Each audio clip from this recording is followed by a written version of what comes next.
السلام علیکم ورحمۃ اللہ تعالی وبرکاتہ۔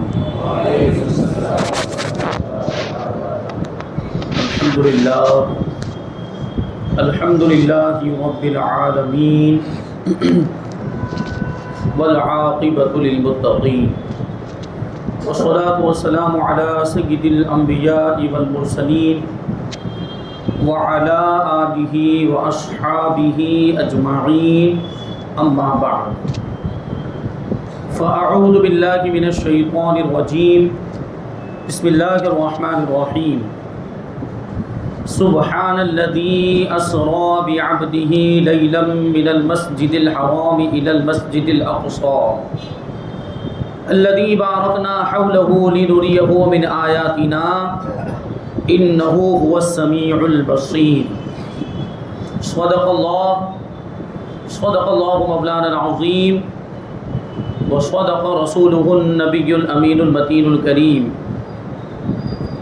ونحن على ذلك لمن الشاهدين والشاكرين والذاكرين والحامدين والحمد لله رب العالمین۔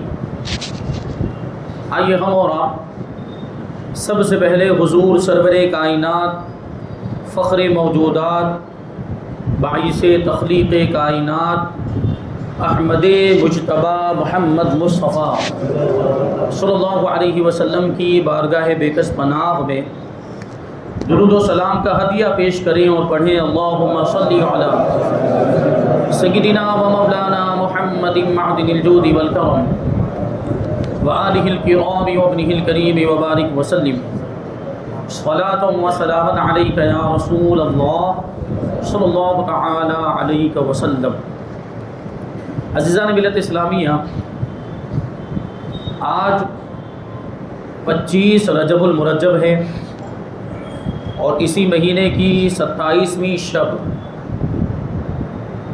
معراج النبی ہے، یعنی وہ مبارک رات، برکت والی رات جس میں اللہ کے رسول صلی اللہ علیہ وسلم معراج کے لیے تشریف لے گئے۔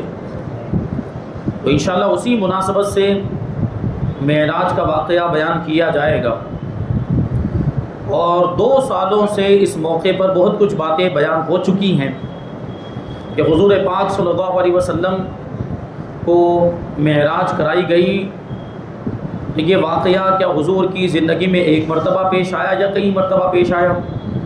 پھر اس کی تاریخ کے تعلق سے اور معراج کی حکمتوں کے تعلق سے کہ معراج کرانے میں حکمت کیا تھی، راز کیا تھا، اور حضور پاک صلی اللہ علیہ وسلم کو جو معراج کرائی گئی تو معراج سے پہلے کے واقعات اور براق کے تعلق سے بھی تفصیل بیان کی گئی۔ حضرت جبریل امین علیہ السلام حضور کی بارگاہ میں حاضر ہوئے، حضور کو لے کر مسجد حرام میں پہنچے، پھر وہاں سے آگے سفر جاری ہوا، مسجد حرام سے مسجد اقصی یعنی بیت المقدس تک حضور پاک صلی اللہ علیہ وسلم تشریف لے گئے۔ تو مسجد حرام سے مسجد اقصی تک جو حضور گئے، اس کو قرآن مجید کے اندر بھی بیان کیا گیا۔ جو آیت کریمہ میں نے تلاوت کی، سبحان الذی اسری بعبدہ لیلا من المسجد الحرام الی المسجد الاقصی الذی بارکنا حولہ لنریہ من آیاتنا، کہ پاک ہے وہ ذات جو لے گیا راتوں رات اپنے خاص بندے کو مسجد حرام سے مسجد اقصی تک، جس کے ارد گرد ہم نے برکتیں رکھی، یعنی مسجد اقصی کے ارد گرد ہم نے برکتیں رکھی ہیں تاکہ ہم اسے اپنی نشانیاں دکھائیں۔ یعنی حضور پاک صلی اللہ علیہ وسلم کو اللہ تبارک و تعالیٰ نے سفر معراج کے اندر اپنی نشانیاں بھی دکھائی، اور بہت ساری عجیب و غریب چیزوں کو حضور پاک صلی اللہ علیہ وسلم نے اس سفر میں ملاحظہ کیا۔ اور یہ مسجد اقصی میں حضور پہنچے اور انبیاء کرام سے ملاقاتیں ہوئی، انبیاء کرام وہاں پر موجود، اور حضور پاک صلی اللہ علیہ وسلم نے سارے انبیاء کرام کی امامت بھی فرمائی۔ پھر یہاں سے آگے سفر جاری ہوا، حضور پاک صلی اللہ علیہ وسلم پہلے آسمان پر تشریف لے گئے، اور پہلے آسمان پر جو واقعات ہوئے ان کو پچھلے سال بیان کیا گیا تھا۔ تو آج اس کے بعد کے واقعات، یعنی دوسرے آسمان سے لے کر چھٹے آسمان تک انشاءاللہ تبارک و تعالیٰ آج ہم سماعت کریں گے، اور اس کے بعد کے واقعات انشاءاللہ تبارک و تعالیٰ سنیچر کو یعنی کل کا دن گزارنے کے بعد جو رات آئے گی 27ویں شب معراج النبی صلی اللہ علیہ وسلم، اس میں عشاء کی نماز کے بعد ہماری مسجد میں پروگرام ہر سال ہوتا ہے، تو قرآن خوانی ہوگی اور اس کے بعد انشاءاللہ تبارک و تعالیٰ مختصر بیان ہوگا۔ تو چھٹے آسمان کے بعد کے واقعات انشاءاللہ وہ شب معراج میں بیان ہوں گے۔ حضور پاک صلی اللہ علیہ وسلم جب پہلے آسمان سے فارغ ہو گئے تو دوسرے آسمان پر تشریف لے گئے۔ دوسرے آسمان پر حضور پاک صلی اللہ علیہ وسلم کی ملاقات حضرت یحییٰ اور حضرت عیسیٰ علیہ السلام سے ہوئی۔ حدیث پاک کے اندر الفاظ اس طریقے سے بخاری کی حدیث ہے، اللہ کے رسول صلی اللہ علیہ وسلم ارشاد فرماتے کہ ثم صعد بی حتی اتا بی السماء الثانیہ، کہ پھر حضرت جبریل مجھے لے کر اوپر کی طرف چڑھے یہاں تک کہ مجھے دوسرے آسمان تک پہنچا دیا۔ ہم دوسرے آسمان تک پہنچ گئے، پھر کیا ہے فاستفتح، حضرت جبرائیل علیہ السلام نے آسمان کا دروازہ کھلوایا۔ یہ آسمانوں کے اندر دروازے لگے ہوئے ہیں، وہ دروازے بھلے ہمیں نظر نہیں آتے لیکن وہ موجود ہیں، اور وہ دروازہ جب تک نہ کھلے کوئی بھی اس آسمان کو پار نہیں کر سکتا، اس آسمان سے آگے نہیں گزر سکتا۔ تو حضرت جبرائیل علیہ السلام نے وہ دروازہ کھلوایا، وہاں پر فرشتے دربان کے طور پر موجود ہیں۔ حضرت جبرائیل علیہ السلام نے کہا کہ دروازہ کھولا جائے، قیلا من ھذا، تو حضرت جبرائیل علیہ السلام سے پوچھا گیا کہ کون ہے یہ دروازہ کھلوانے والا؟ تو حضرت جبرائیل نے کہا جبرائیل کہ میں جبرائیل ہوں۔ تو سوال پوچھا گیا کہ من معک، آپ کے ساتھ کون ہے؟ تو جواب دیا گیا محمد صلی اللہ علیہ وسلم، کہ میرے ساتھ محمد صلی اللہ علیہ وسلم تشریف لائے ہیں۔ تو سوال پوچھا گیا قیلا وقد ارسل الیہ، کیا ان کو بلایا گیا ہے؟ کیا اللہ کی طرف سے ان کو دعوت ملی ہے آسمانوں پر آنے کی؟ تو حضرت جبرائیل علیہ السلام نے کہا نعم، ہاں ان کو بلایا گیا ہے۔ تو پھر جو فرشتے جو پہلے دوسرے آسمان پر مقرر تھے انہوں نے کیا کہا؟ مرحبا بہ فنعم المجیء جاہ، انہیں خوش آمدید ہے، ان کا استقبال ہے، ان کا آنا مبارک ہے، ان کا آنا مبارک ہے۔ پھر کیا فرماتے ہیں ففتح، وہ دروازہ کھول دیا گیا، دوسرے آسمان کا دروازہ کھول دیا گیا۔ اللہ کے رسول صلی اللہ علیہ وسلم ارشاد فرماتے ہیں فخلصت اذا یحییٰ و عیسیٰ علیہ السلام وہما ابن الخالتی، حضور پاک صلی اللہ علیہ وسلم نے ارشاد فرمایا کہ میں پھر دوسرے آسمان میں داخل ہوا تو میں نے دیکھا وہاں پر حضرت عیسیٰ علیہ السلام اور حضرت یحییٰ علیہ السلام موجود تھے، اور یہ دونوں آپس میں خالہ زاد بھائی ہیں، یعنی ان دونوں کی مائیں آپس میں ایک دوسرے کی بہنیں تھیں۔ اس وجہ سے یہ دونوں یعنی حضرت یحییٰ اور حضرت عیسیٰ علیہ السلام آپس میں ایک دوسرے کے خالہ زاد بھائی ہیں۔ حضرت جبرائیل علیہ السلام نے حضور کی بارگاہ میں عرض کیا یا رسول اللہ ھذا یحییٰ و ھذا عیسیٰ علیہ السلام، کہ یا رسول اللہ یہ یحییٰ ہیں اور یہ عیسیٰ ہیں، یہ اللہ کے نبی ہیں۔ اور حضرت جبرائیل نے حضور کی بارگاہ میں عرض کیا فسلم علیہما، یا رسول اللہ ان دونوں کو سلام کیجئے۔ حضور فرماتے کہ فسلمت علیہما فردا، میں نے ان دونوں کو سلام کیا اور ان دونوں نے میرے سلام کا جواب دیا۔ ثم قال مرحبا بالاخ الصالح والنبی الصالح، پھر ان دونوں نے یعنی حضرت یحییٰ اور حضرت عیسیٰ نے حضور کی بارگاہ میں عرض کیا کہ نبی صالح اور صالح بھائی کو خوش آمدید ہو، ان کا استقبال ہو، یعنی صالح نبی اور صالح بھائی کا ہم استقبال کرتے ہیں دوسرے آسمان پر، کیونکہ حضور پاک صلی اللہ علیہ وسلم یہ نبی صالح بھی ہیں اور انبیاء کرام ایک مرتبے پر ہونے کی وجہ سے، نبوت کے مرتبے پر فائز ہونے کی وجہ سے آپس میں گویا کہ ایک دوسرے کے بھائی ہیں۔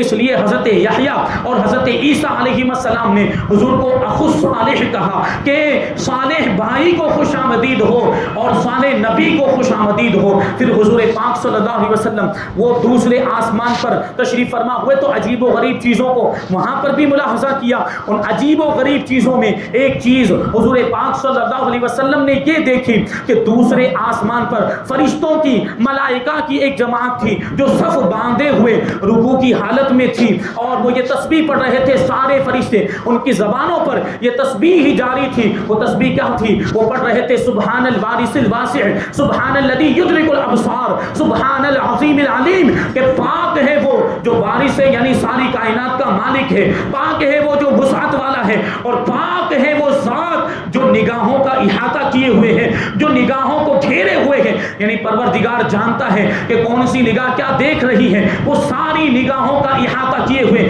وہ سارے لوگوں کی نگاہوں کو گھیرے ہوئے ہیں، جبکہ معاملہ یہ ہے کہ ہماری نگاہیں اس کا احاطہ نہیں کر سکتی، ہماری نگاہیں اس کی ذات کو نہیں گھیر سکتی ہیں۔ اور پھر کیا ہے وہ تسبیح کے آگے کے الفاظ، سبحان العظیم العلیم، پاک ہے وہ ذات جو عظمت والا ہے اور جو علم والا ہے۔ یہ فرشتے، دوسرے آسمان کے فرشتے، یہ رکوع کی حالت میں تھے اور مسلسل یہ تسبیح پڑھے جا رہے تھے۔ اللہ کے رسول صلی اللہ علیہ وسلم کو فرشتوں کی یہ عبادت بہت پسند آئی، یہ رکوع والی کیفیت بہت پسند آئی، چنانچہ یہ رکوع ہماری نماز میں شامل کر دیا گیا۔ اور حضور پاک صلی اللہ علیہ وسلم کو تحفے کے طور پر جب نماز عطا کی گئی تو اس نماز کے ایک فرض کے طور پر، اس نماز کے ایک رکن کے طور پر یہ دوسرے آسمان کے فرشتوں کی عبادت یعنی رکوع کو شامل کر دیا گیا۔ اب رکوع کرنا ہماری نماز میں فرض ہو گیا کہ اب اگر کوئی نماز میں رکوع نہ کرے تو اس کی نماز ہوگی ہی نہیں۔ بہرحال یہاں سے حضور پاک صلی اللہ علیہ وسلم آگے بڑھے، تیسرے آسمان کی طرف بڑھے۔ تیسرے آسمان میں اللہ کے رسول صلی اللہ علیہ وسلم کی ملاقات حضرت ادریس علیہ السلام سے ہوئی، حضرت یوسف علیہ السلام سے ہوئی۔ تیسرے آسمان پر حضور کی ملاقات حضرت یوسف علیہ السلام سے ہوئی۔ اس واقعے کو اسی حدیث پاک کے اندر آگے یوں بیان کیا گیا، ثم صعید بی حتی اتی بسماء الثالثہ،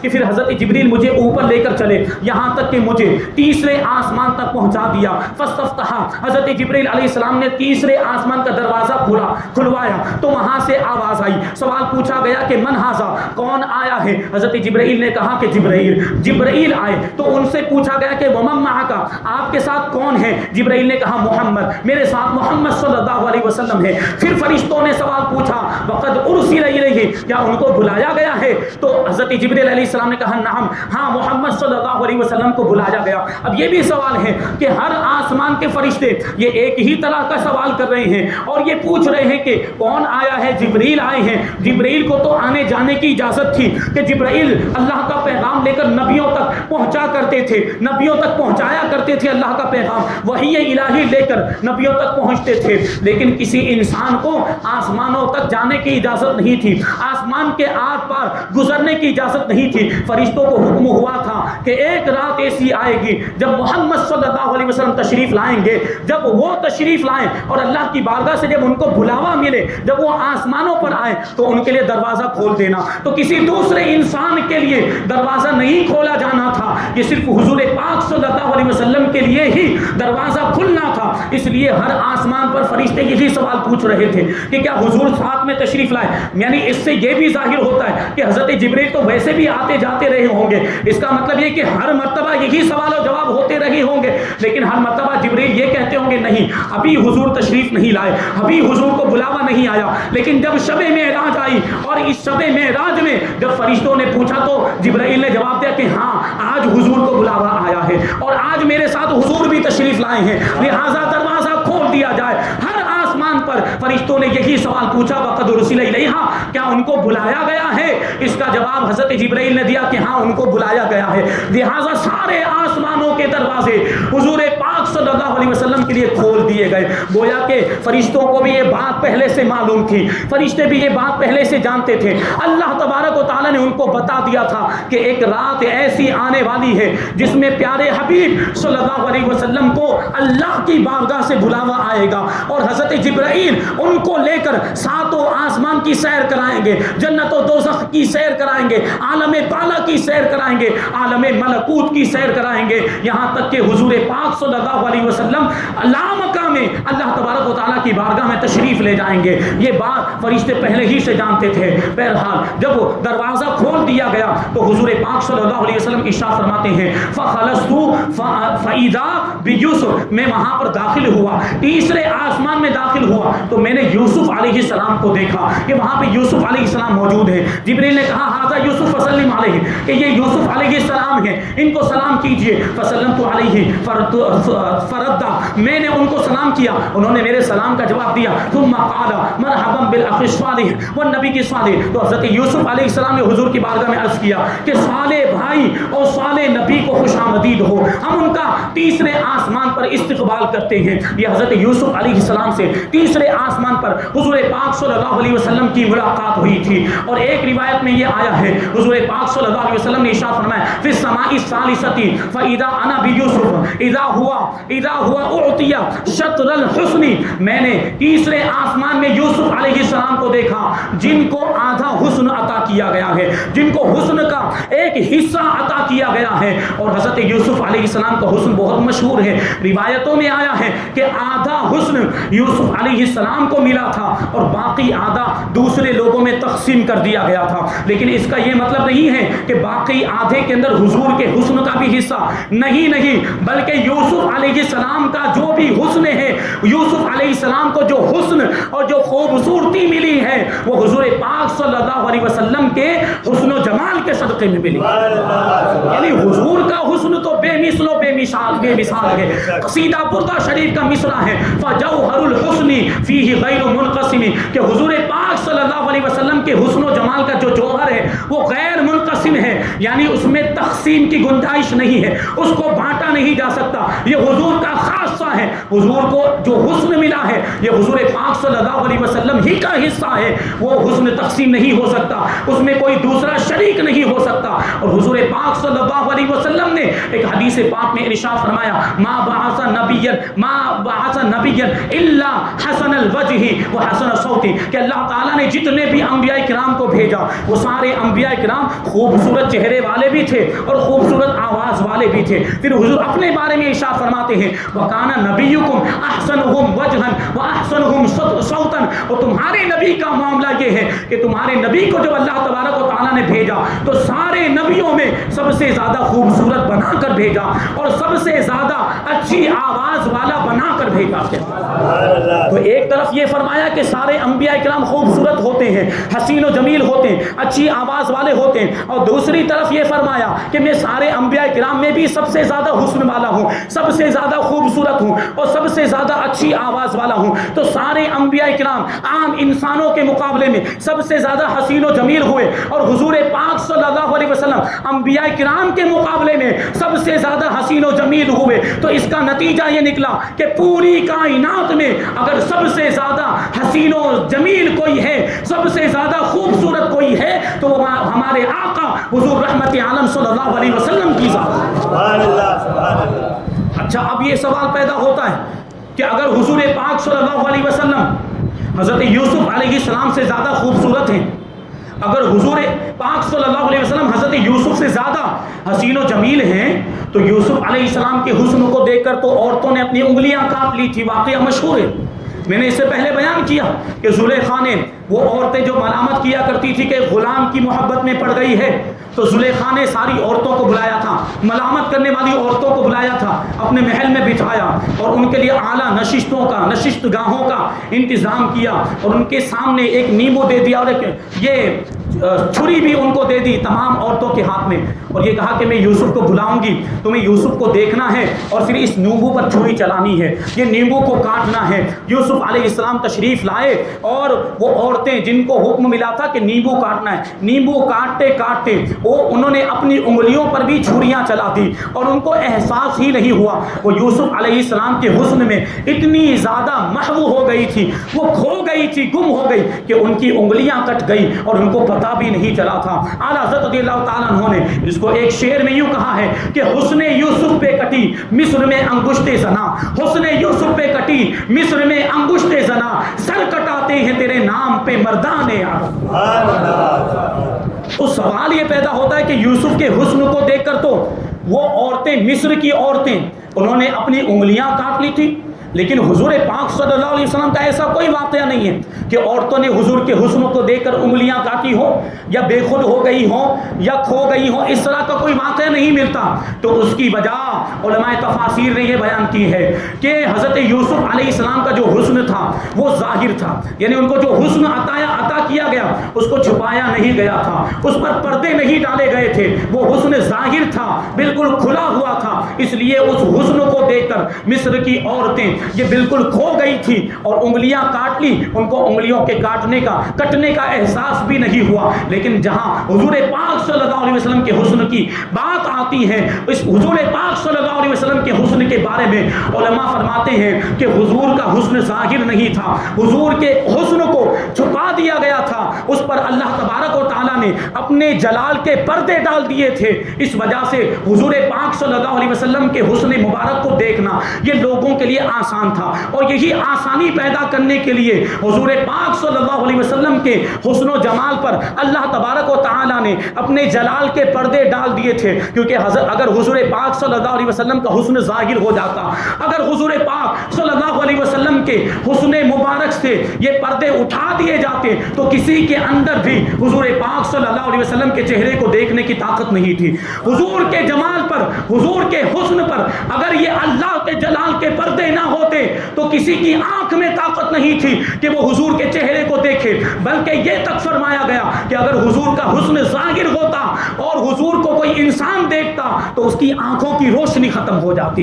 یہ حضور کے حسن و جمال کا عالم ہے، اور لوگ حضور کو دیکھ سکیں، حضور کا دیدار کر سکیں، اسی لیے حضور کے حسن و جمال پر اللہ تبارک و تعالیٰ نے پردے ڈال دیے تھے۔ یہی وجہ ہے کہ بڑے بڑے صحابہ کرام نے حضور پاک صلی اللہ علیہ وسلم کے چہرے مبارک کی تفصیلات کو نہیں بیان کیا، حضور پاک صلی اللہ علیہ وسلم کے حلیہ مبارک کو نہیں بیان کیا۔ یہ چھوٹے صحابہ کرام سے مروی ہے، کیونکہ بڑے بڑے صحابہ کرام ادب و احترام کی وجہ سے کبھی بھی حضور پاک صلی اللہ علیہ وسلم کو نگاہ بھر کے دیکھتے نہیں تھے، حضور پاک صلی اللہ علیہ وسلم کو ٹک ٹکی باندھ کر نہیں دیکھتے تھے۔ یہ ادب و احترام ان کا تھا، اور حضور کے حسن و جمال کی اس وقت بھی یہ کیفیت تھی، پردے ہونے کے باوجود، حسن کے چھپا ہونے کے باوجود کوئی بھی ٹک ٹکی باندھ کر نہیں دیکھ سکتا تھا۔ یہ پردے نے ہونے کے بعد یہ عالم ہے، اگر یہ پردے نہ ہوتے تو حضور کے حسن و جمال کا عالم کیا ہوتا؟ تو بہرحال حضرت یوسف علیہ السلام کو جو حسن ملا ہے یہ حضور کے صدقے میں ہی ملا ہے۔ تو تیسرے آسمان پر بھی حضور پاک صلی اللہ علیہ وسلم نے فرشتوں کی ایک جماعت کو دیکھا کہ وہ سجدے کی حالت میں، اور وہ مسلسل تسبیح پڑھے جا رہے ہیں، فرشتے سجدے کی حالت میں وہ تسبیح پڑھے جا رہے ہیں، اور ان کی تسبیح کیا تھی؟ فرشتے پڑھ رہے تھے سبحان الخالق العلیم الذی لا مقر ولا ملجأ الا الیہ، سبحان العلی الاعلی۔ یہ فرشتے تیسرے آسمان کے فرشتے سجدے کی حالت میں اور مسلسل یہ تسبیح پڑھ رہے تھے۔ اس کا مطلب یہ ہوتا ہے کہ پاک ہے وہ ذات جو ساری کائنات کو پیدا کرنے والا ہے، جو علم والا ہے، سب کچھ جاننے والا ہے، اور اس کی بارگاہ کے علاوہ کوئی پناہ گاہ نہیں ہے، اور اس کی بارگاہ کے علاوہ کوئی جائے قرار نہیں ہے۔ یعنی اللہ تعالیٰ کو چھوڑ کر کوئی کہیں بھی پناہ حاصل نہیں کر سکتا، اللہ کی بارگاہ کو چھوڑ کر کوئی کہیں بھی قرار حاصل نہیں کر سکتا، کہیں بھی بھاگ کر نہیں جا سکتا۔ اور آگے جو تسبیح کے الفاظ ہیں وہ یہ ہے کہ پاک ہے وہ ذات جو اعلیٰ ہے، جو بلندی والا ہے۔ حضور پاک صلی اللہ علیہ وسلم کو فرشتوں کی یہ عبادت بھی بہت پسند آئی، چنانچہ یہ سجدے والی کیفیت بھی ہماری نماز میں شامل کر دی گئی، اور ہماری نماز کے اندر، امت محمدیہ کی نماز کے اندر سجدے کو بھی فرض کر دیا گیا۔ اب سجدہ کرنا اب یہ ضروری ہو گیا۔ بہرحال حضور پاک صلی اللہ علیہ وسلم یہاں سے آگے بڑھے، چوتھے آسمان پر پہنچے۔ چوتھے آسمان پر حضور پاک صلی اللہ علیہ وسلم کی ملاقات حضرت ادریس علیہ السلام سے ہوئی۔ اللہ کے رسول فرماتے کہ ثم صعد بی حتی اتی بی السماء الرابعہ، حضور فرماتے کہ جبرائیل مجھے لے کر اوپر چلے یہاں تک کہ مجھے چوتھے آسمان تک پہنچا دیا۔ فاستفتح، جب ہم چوتھے آسمان پر پہنچے حضرت جبرائیل علیہ السلام نے دروازہ کھلوایا۔ قیل لہ، تو حضرت جبرائیل سے کہا من ھذا، فرشتوں نے پوچھا کہ کون ہے؟ حضرت جبرائیل نے کہا کہ جبریل ہوں اور میں، اور وہ حضور سے پھر آگے پوچھا کہ آپ کے ساتھ کون ہے؟ حضرت جبرائیل نے کہا کہ محمد صلی اللہ علیہ وسلم میرے ساتھ تشریف لائے ہیں۔ تو فرشتوں نے کہا مرحبا بہ، کہ ان کے لیے خوش آمدید ہے، فنعم المجیء جاء، کہ ان کا آنا بڑا مبارک ہے، ان کا استقبال کرتے ہیں۔ حضور پاک صلی اللہ علیہ وسلم کہتے ہیں ففتح، اب چوتھے آسمان کا دروازہ کھول دیا گیا۔ فاذا انا ادریس، تو میں نے حضرت ادریس علیہ السلام کو دیکھا۔ قال ھذا ادریس فسلم علیہ، حضرت جبریل علیہ السلام نے عرض کیا حضور یہ ادریس علیہ السلام ہیں، ان کو سلام کیجئے۔ حضور پاک صلی اللہ علیہ وسلم کہتے ہیں فسلمت علیہ فردا، میں نے ان کو سلام کیا، انہوں نے میرے سلام کا جواب دیا۔ ثم قال مرحبا بالاخ الصالح والنبی صالح. پھر حضرت ادریس علیہ السلام نے حضور کی بارگاہ میں عرض کیا کہ صالح بھائی اور صالح نبی کو خوش آمدید ہے، ان کا ہم استقبال کرتے ہیں. چوتھے آسمان پر حضرت ادریس علیہ السلام سے حضور پاک صلی اللہ علیہ وسلم کی ملاقات ہوئی. حضرت ادریس علیہ السلام کی یہ خصوصیت ہے کہ آج بھی حضرت ادریس علیہ السلام جنت میں زندہ ہیں. اور حضرت ادریس علیہ السلام کے بارے میں اللہ تبارک و تعالیٰ نے قرآن مجید کے اندر ارشاد فرمایا وَرَفَعْنَاهُ مَكَانًا عَلِيًّا کہ ہم نے اس کو یعنی ادریس کو بلند مکان یعنی جنت میں اٹھا لیا ہے. اللہ تبارک و تعالیٰ نے حضرت ادریس علیہ السلام کو زندہ اٹھا لیا تھا اور ان کو جنت میں ٹھہرا دیا. اور آج بھی ایک روایت کے مطابق حضرت ادریس علیہ السلام جنت میں رہتے ہیں اور وہ زندہ ہیں اور ان کو موت نہیں آئی ہے. حضرت ادریس علیہ السلام یہ جنت میں رہا کرتے تھے. لیکن اب سوال یہ پیدا ہوتا ہے کہ حضور پاک صلی اللہ علیہ وسلم کی ملاقات حضرت ادریس علیہ السلام سے چوتھے آسمان پر ہو رہی ہے، اور اگر وہ جنت میں رہتے ہوتے تو جنت میں ملاقات ہونی چاہیے تھی. چوتھے آسمان پر ملاقات کیسے ہو رہی؟ وہ چوتھے آسمان پر کیوں آئے اور کیسے آئے؟ تو اس کا جواب علماء نے یہ دیا کہ حضرت ادریس علیہ السلام رہتے تو جنت میں تھے، لیکن حضور پاک صلی اللہ علیہ وسلم کی ملاقات کا شوق تھا. حضور پاک صلی اللہ علیہ وسلم کی زیارت کا جذبہ دل میں مچل رہا تھا، اس لیے جنت سے اتر کر چوتھے آسمان پر حضرت ادریس علیہ السلام حضور پاک صلی اللہ علیہ وسلم کی ملاقات کرنے کے لیے اور حضور کی زیارت کرنے کے لیے تشریف لائے. چوتھے آسمان پر حضور پاک صلی اللہ علیہ وسلم نے فرشتوں کی ایک اور جماعت دیکھی جو تشہد کی حالت میں ہیں، جو قیام کی حالت میں ہیں، اور وہ فرشتے مسلسل ایک تسبیح پڑھے جا رہے ہیں. وہ فرشتے مسلسل وہ قعدے کی حالت میں ہیں اور وہ تسبیح پڑھ رہے ہیں سبحان الرؤوف الرحیم، سبحان الذی لا یخفی علیہ شیء، سبحان رب العالمین کہ پاک ہے وہ ذات جو مہربان ہے، رحم فرمانے والا ہے، اور پاک ہے وہ ذات جس پر کوئی چیز پوشیدہ نہیں ہے، جس پر کوئی چیز مخفی نہیں ہے. پاک ہے وہ ذات جو سارے جہانوں کو پالنے والا ہے. یہ قعدے کی حالت میں فرشتے تھے اور یہ تسبیح پڑھ رہے تھے. اللہ کے رسول صلی اللہ علیہ وسلم کو فرشتوں کی یہ عبادت بھی پسند آئی. اللہ کی بارگاہ میں عرض کیا اے پروردگار میری امت کی عبادت میں یہ فرشتوں کا طریقہ بھی شامل کر دیا جائے. چنانچہ امت محمدیہ کو جو عبادت نماز کے طور پر عطا کی گئی تحفے کی شکل میں، اس میں قعدہ اخیرہ کو بھی فرض قرار دے دیا گیا. یعنی قعدے میں آخری تشہد میں 2 رکعت والی نماز کے اندر جو آخر میں بیٹھتے ہیں یا 4 رکعت والی نماز میں جو آخر میں بیٹھتے ہیں، یہ فرشتوں کی عبادت کی نقل ہے.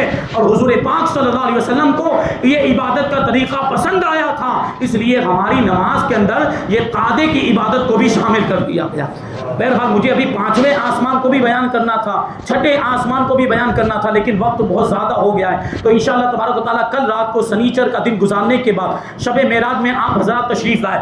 آگے کے واقعات اگر آپ سننا چاہتے ہیں کہ 5ویں آسمان پر کیا ہوا اور 6ٹھے آسمان پر کیا ہوا، پھر 7ویں آسمان پر کیسے کیسے واقعات پیش آئے، اگر آپ سننا چاہتے ہیں تو شب معراج 27ویں شب کو ضرور تشریف لائیں. انشاءاللہ یہ واقعات اس وقت بیان کیے جائیں گے اور جو کچھ پھر باقی بچے گا اس کو ہم آئندہ سال شامل کریں گے. اللہ تبارک و تعالیٰ کی بارگاہ میں دعا ہے کہ جو کچھ بھی بیان ہوا اس پر ہم سب کو عمل کرنے کی توفیق عطا فرمائے. حضور پاک صلی اللہ علیہ وسلم کی سچی پکی محبت ہم سب کے دلوں میں پیدا فرمائے. مذہب اہل سنت و جماعت مسلک اعلیٰ حضرت پر ہم سب کو قائم و دائم رکھے اور اسی پر ہم سب کا خاتمہ فرمائے. وما علینا الا البلاغ. السلام علیکم. سنت